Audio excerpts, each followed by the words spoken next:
에스겔 36장 22절부터 32절까지 한 절씩 교독하겠습니다.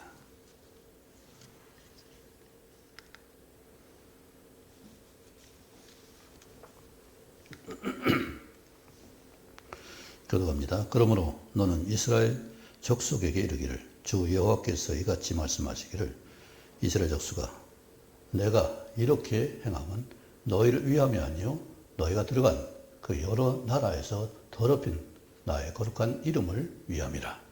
여러 나라 가운데에서 더럽혀진 이름 곧 너희가 그들 가운데에서 더럽힌 나의 큰 이름을 내가 거룩하게 할지라. 내가 그들의 눈앞에서 너희로 말미암아 나의 거룩함을 나타내리니 내가 여호와인 줄을 여러 나라 사람이 알리라. 주 여호와의 말씀이니라. 내가 너희를 여러 나라 가운데에서 인도해내고 여러 민족 가운데서 모아 데리고 고국 땅에 들어가서 맑은 물을 너희에게 불에서 너희로 정결하게 하되 곧 너희 모든 더러운 것에서와 모든 우상 숭배에서 너희를 정결하게 할 것이며 또 새 영을 너희 속에 두고 새 마음을 너희에게 주되 너희 육신에서 굳은 마음을 제거하고 부드러운 마음을 줄 것이며 또 내 영을 너희 속에 두어 너희로 내 일을 행하게 하리니 너희가 내 규례를 지켜 행할지라.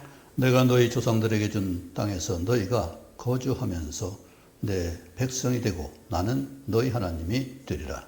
내가 너희를 모든 더러운 데에서 구원하고 곡식이 풍성하게 하여 기근이 너희에게 닥치지 아니하게 할 것이며 또 나무의 열매와 밭의 소산을 풍성하게 하여 너희가 다시는 기근의 욕을 여러 나라에게 당하지 아니하리니 그때 너희가 너희의 악한 길과 너희 좋지 못한 행위를 기억하고 너희 모든 죄악과 가증한 일로 말미암아 스스로 믿게 보리라. 같이요. 주 여호와의 말씀이니라. 내가 이렇게 행함은 너희를 위함이 아닌 줄을 너희가 아니라. 이스라엘 족수가 너희로 말미암아 부끄러워하고 한탄할지어다. 아멘. 우리가 하나님을 이해하기 참 어렵죠. 많은 사람들, 믿지 않는 사람 더군다나 왜 선악을 알게 하는 나무 열매를 먹게 해서 허용해서 그걸 만들어 놔서 이처럼 죄 가운데 우리 고생하게 하느냐 이 말을 합니다. 하나님 왜 죄를 허용하셨을까요? 선악을 알게 하는 나무 열매를 먹도록 왜 허용하셨을까요? 이스라엘 역사를 보면은 그게 자명합니다. 오늘 22장 2절부터 어떻게 했어요? 이스라엘 민족이 망해서 포로 잡혀가지고 노예로 사는 그런 상황입니다. 그런 상황에서 지금 하나님은 뭘 말씀하셨어요? 다시 모아 데리고 나오겠다 하죠. 왜 망하게 하는 걸 허용하고 또 다시 데려오시고 이런 번잡스러운 일을 왜 하실까? 미리 우리를 깨우쳐서 잘 알게 하고 협력하게 해서 순종하게 했으면 될 터인데 그리고 와서 들여다가 맑은 물을 씻겨서 깨끗하게 하고 정결하게 해서 새 영을 주시고 새 마음을 주셔서 우리 하여금 부드럽게 굳어진 것을 부드럽게 한다고 했어요. 굳어진 건 뭘 말한다고요? 목이 굳은 것, 불순종을 말하잖아요. 부드러운 것은 지난번 말씀 순종을 말한다고 했죠. 우리 뼈와 살이 붙어서 하나같이 움직일 수 있는 것은 연합됐기 때문에 가능한 일이죠. 붙어있지 않는다면 우리는 순종하지 않는다면 붙어있는 것이 아니고 하나님과 함께하는 것이 동행이 될 수가 없는 것을 말하고 있죠. 그리고 다시 그들에게 이전의 영광을 회복시켜서 풍성하게 해주겠다. 그러면서 마지막으로 한 말씀이 너희는 너 자신을 믿게 봐라. 미워하라. 31절에 말하고 있죠. 그리고 32절에 내 행위로 말미암아 부끄러워하고 한탄할지어다.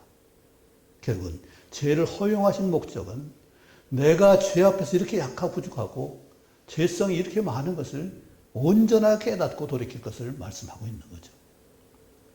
그만큼 하나님은 우리에게 이런 어려운 일, 힘든 일을 허용하신 것은 그것을 통해서 나를 바로 알고 내가 어떤 존재인지를 한번 다시 반성할 수 있고 성찰할 수 있는 귀한 시간이 되길 바라서 하나님이 그걸 허용했다고 볼 수 있습니다.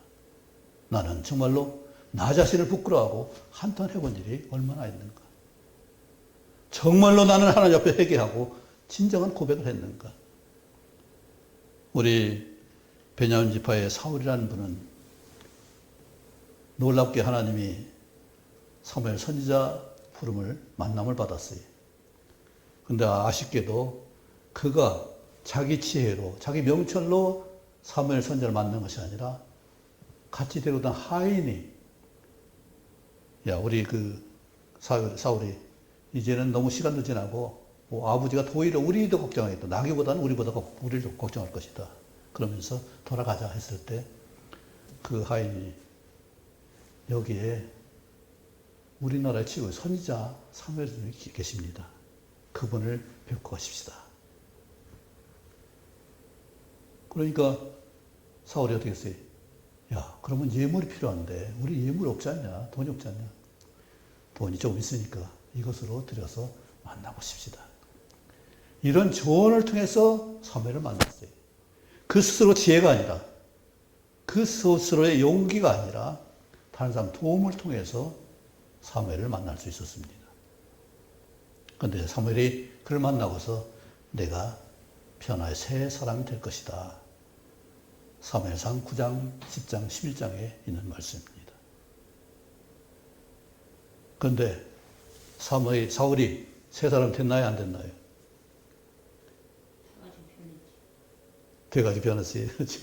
완전히 변화된 게 아니겠죠. 그러니까. 그래서 나는 7일을 기다리라 했는데 전쟁이 일어나서 그만 그것을 기다리지 못했어요. 우리는 내가 완전해질 때까지 도움을 받을 때까지 기다리는 역사가 있어야 돼요. 우리는 소망의 풍성한 하나님을 바라는 소망의 사람입니다. 소망의 하나님이고 우리는 소망의 사람이에요. 우리에게 중요한 고백이 있습니다. 우리 예배할 때마다 신앙 고백을 합니다. 신앙 고백이에요. 믿음과 우러를 암자예요. 믿음과 바라는 것, 믿기만 하는 것이 아니라 믿는 바를 기대하고 바라고 요구하는 그것이 신앙이에요. 믿고 바라는 바를 내가 고백하는 거예요. 우리 예수님이 누가복음 9장에 보면은 제자들을 불러서 둘씩 짝지어서 여행을 하겠습니다. 70명이 있는 것도 있지만은 누가복음 9장에는 12명을 말하고 있어요. 헤롯이 깜짝 놀랐어요. 세례 요한이 죽은 줄 알았는데 그보다 더 큰 놀라운 역사가 일어나요. 야이로 딸이 살아났습니다. 그 거라사 귀신이 온전하게 돌아왔어요. 예수님 풍랑을 이기시고 잔잔하게 했어요. 그리고서 나온 것이 누가복음 9장이에요. 그래서 제자를 보냈을 때 헤롯이 깜짝 놀랐어요. 그리고 이어서 오병이어의 기적을 베푸십니다. 많은 사람 병자를 고치시고 또 오병이어의 기적을 하니까 사람들이 깜빡 갔어요. 그래서 임금 삼인신 줄 알고 삼으려고 하는 줄 알고 피해서 갔지만은 나중에 예수님이 제자들에게 묻습니다. 사람들이 나를 누구나 아느냐? 엘리야 또는 선지자 메시아를 합니다. 너희는 누구라고 하냐? 했을 때 베드로가 고백하죠. 주는 그리스도요. 하나님의 아들이십니다. 그래서 하나님이 베드로를 칭찬하시면서 한 가지 우리에게 다짐을 합니다. 그게 바로 누가복음 9장 23절에 아무든지 나를 따라오든 자기를 부인하고 십자가를 지고 날마다 나를 쫓을 것입니다. 자기 부인이에요. 우리는 조금이면 인정받기를 원하고 칭찬받기를 원하고 뭔가 남보다 우월한 것을 원해요. 그것이 다 돈 때문이지만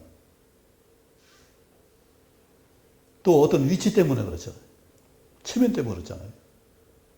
그리고 내 자랑, 뭔가 힘있게 능력 있는 걸 보면은 뭔가 우쭐할 수 있으니까 우월감 때문에 대부분 그것을 원해요.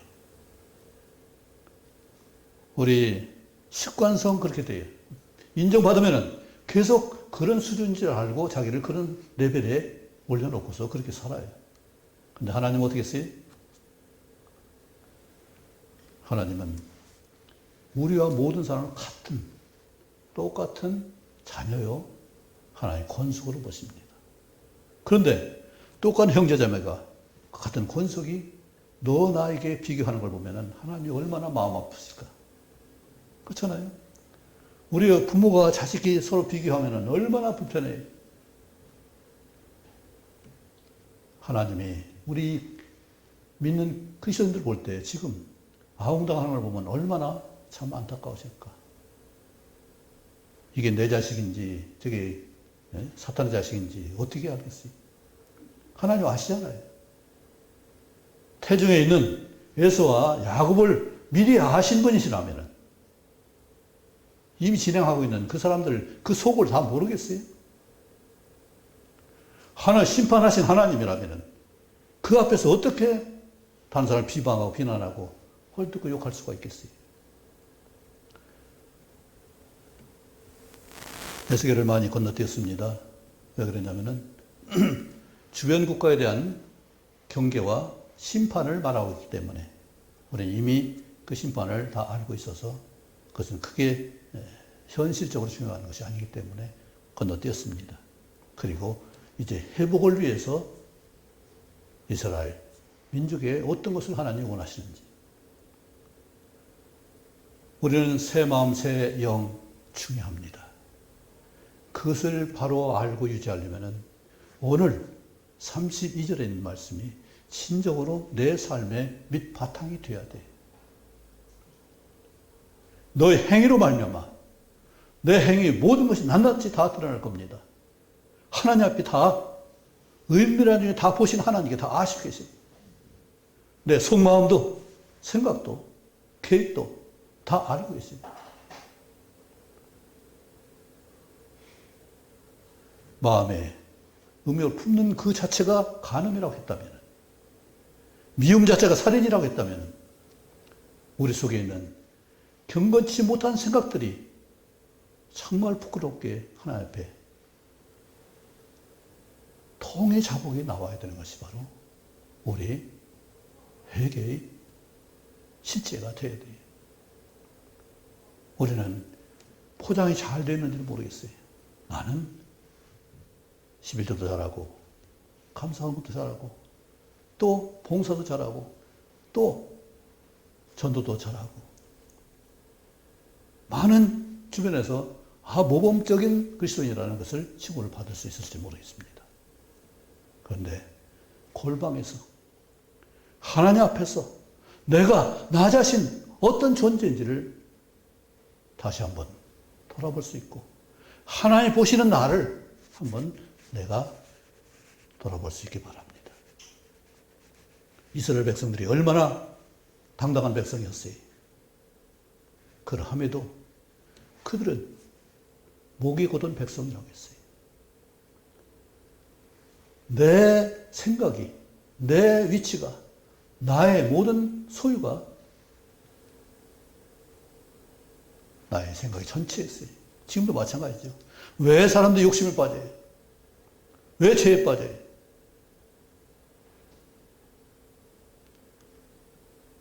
우리는 세상에서 소유를 가장 중요하게 여깁니다. 돈이 가장 좋죠? 그래서 돈 좋아하다가 돈다고요. 뭐가 도는지 모르겠지만 어쨌든 돌 거예요. 반드시 돕니다. 돈을 좋아하면은. 그리고 위치를 좋아해요. 높은 자리에 오해요. 지금 나라를 보면 어떻게 돼요? 전부 위치 싸움이잖아요. 내가 주관하겠다. 내가 지배하겠다. 내가 권리하겠다. 이걸 말하잖아요. 그런데 하나님 뭘 말씀하세요? 서로 도와서 상합하고 연락해서 한 지체를 세워가는 것을 말하잖아요. 우리가 함께 하면서 서로 세우지 않는다면 반성해봐야, 돌아봐야 돼. 왜냐하면 사탄이 어딘가를 헐어내고 무너뜨리게 하고 깨뜨리고 하기 때문에 그것이 문제가 되는 것입니다. 우리 깨진 것을 얘기하면은 질그릇, 고린도후서 4장을 볼 수가 있죠. 4장 7절에 이 보배를 질그릇에 가졌으니. 근데 질그릇에서 많은 분들이 오해를 하고 있어요. 깨뜨려 버려야 되는 걸로 잘못 알고 있어요. 그것은 기도원 300용사들이 횃불을 감추기 위한 항아리이기 때문에 깨뜨려야 되지만 도구니까 깨뜨려야 돼요. 그럼 우리는 그릇이에요. 사용하는 그릇이라고요. 그걸 깨뜨리면 어떻게 할 거예요? 금방 가도 못 써요. 이만 가져도 사람도 안 써요. 그릇인데 그걸 깨뜨리면 어떻게 돼요? 깨뜨리는 것이 아니라 그 안에 보배를 담고 발 보관해서 보배를 담은 그릇이다, 이것이 나타나야 되는 것이지.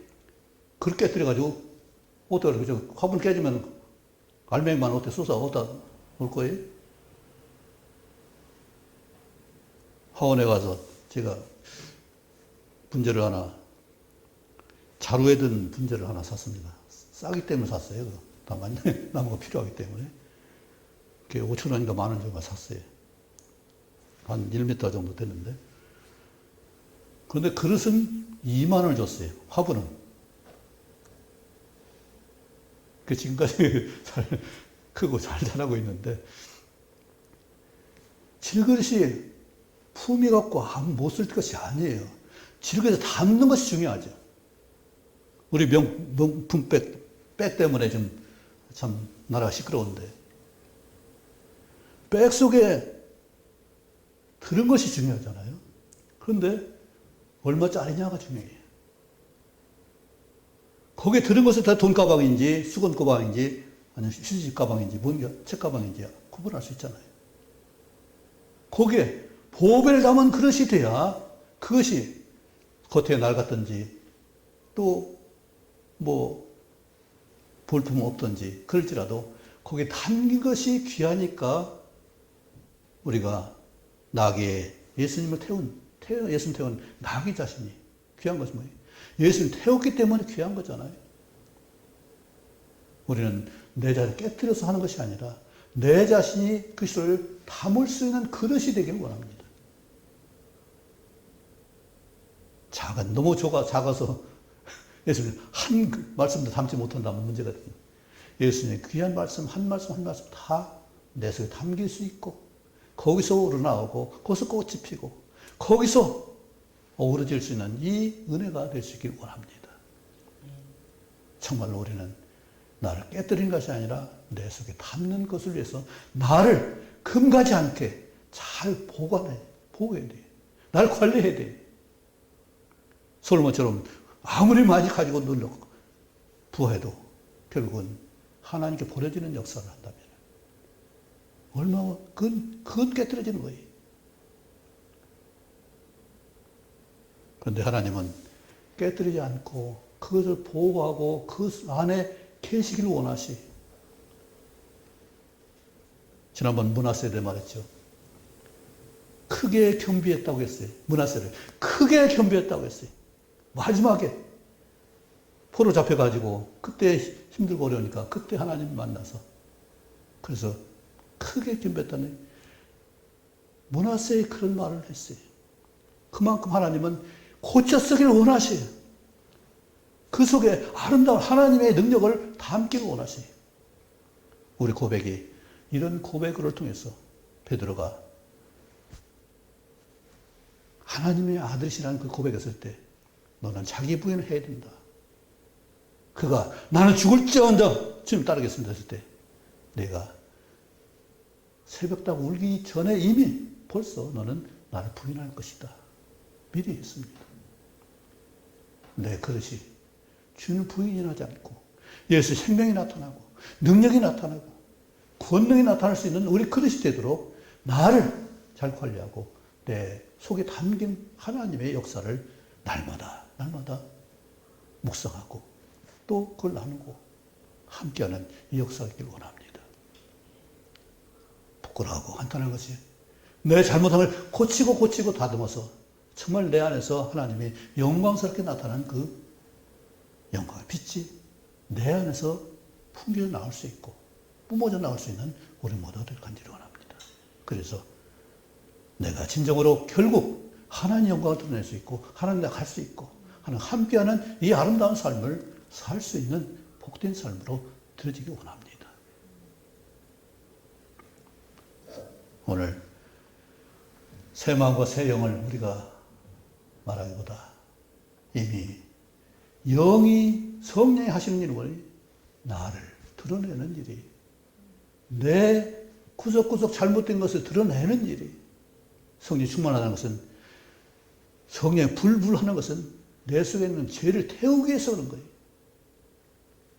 내 속에 그런 태워주는 역사를 통해서 새롭게 되어주고 새 마음이 되고 부드러운 순종의 역사가 이를 간절히 원합니다. 기도하겠습니다. 아버지 하나님, 우리를 부르시고 포로 가운데 쫓아가셔서 성소가 되셨고 그들을 돌이켜 다시 돌아오게 하시고 그에게 맑은 물로 씻겨서 새 영, 새 마음을 주시고 부드러운 마음을 주신 주님 감사합니다.